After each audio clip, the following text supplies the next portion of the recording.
Assalamualaikum warahmatullahi wabarakatuh.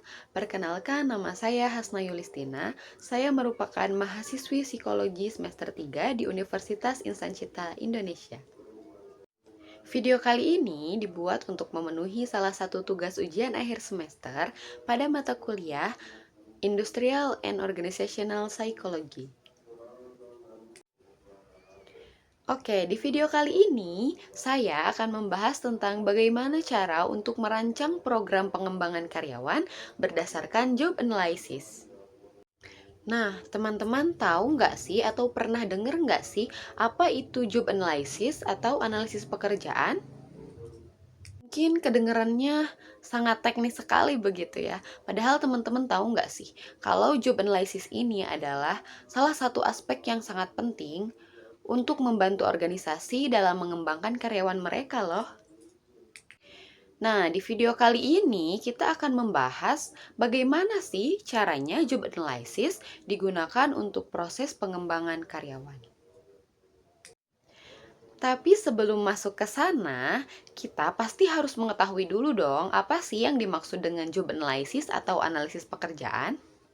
Analisis pekerjaan merupakan proses yang sistematis untuk mengumpulkan, menganalisis, dan mendokumentasikan informasi terkait pekerjaan, termasuk tugas-tugas, tanggung jawab, persyaratan, kualifikasi, dan karakteristik pekerjaan.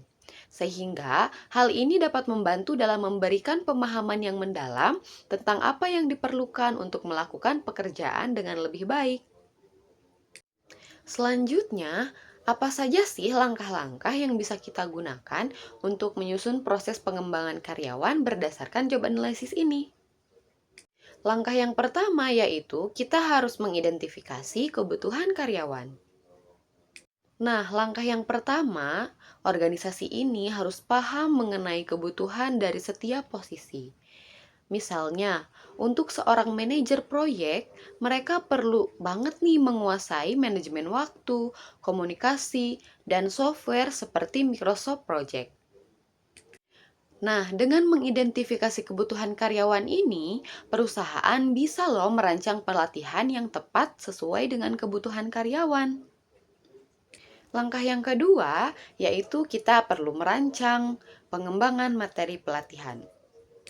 Hasil dari analisis di langkah 1 itu akan menjadi panduan untuk membuat materi pelatihan. Bukan hanya soal skill teknis, tapi juga keterampilan seperti negosiasi atau manajemen konflik. Misalnya, tim penjualan mungkin butuh pelatihan simulasi negosiasi nih biar makin jago ketika menghadapi klien. Sedangkan bidang-bidang lain mungkin akan membutuhkan pelatihan yang lain sesuai dengan dari hasil analisis pada langkah pertama. Langkah yang ketiga adalah memberikan evaluasi dan umpan balik. Dengan deskripsi pekerjaan yang jelas, perusahaan bisa mengevaluasi kinerja karyawan secara objektif. Yang kemudian dari situ, karyawan bisa mendapatkan umpan balik yang spesifik untuk tahu apa yang perlu ditingkatkan dari diri mereka. Langkah yang keempat yaitu perencanaan jalur karir. Nah, analisis pekerjaan juga bisa membantu karyawan dalam menentukan jenjang karir. Misalnya, dari analis data yang ingin menjadi saintis, pelatihannya bisa mencakup Python dan machine learning. Kemudian langkah yang terakhir adalah penyusunan program pengembangan. Nah, pada langkah terakhir ini, job analysis akan memastikan program pelatihan selalu relevan. Sehingga, jika ada teknologi baru, misalnya artificial intelligence, kemudian perusahaan bisa menyesuaikan pelatihannya. Sehingga, hal tersebut bisa membuat karyawan menjadi terus mengikuti perkembangan zaman. Dari penjelasan tadi, kita bisa memahami bahwa job analysis ini merupakan suatu elemen yang sangat penting di dalam sebuah organisasi, di mana job analysis ini bisa mengamati dan bisa menganalisis apa saja yang diperlukan oleh karyawan, apa saja yang dibutuhkan oleh perusahaan, sehingga perusahaan akan bisa menjadi perusahaan yang lebih baik dari waktu ke waktu.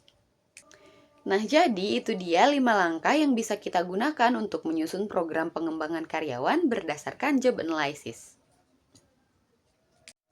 Terima kasih sudah menonton video ini. Semoga informasi yang diberikan di video ini bisa bermanfaat untuk kita semua.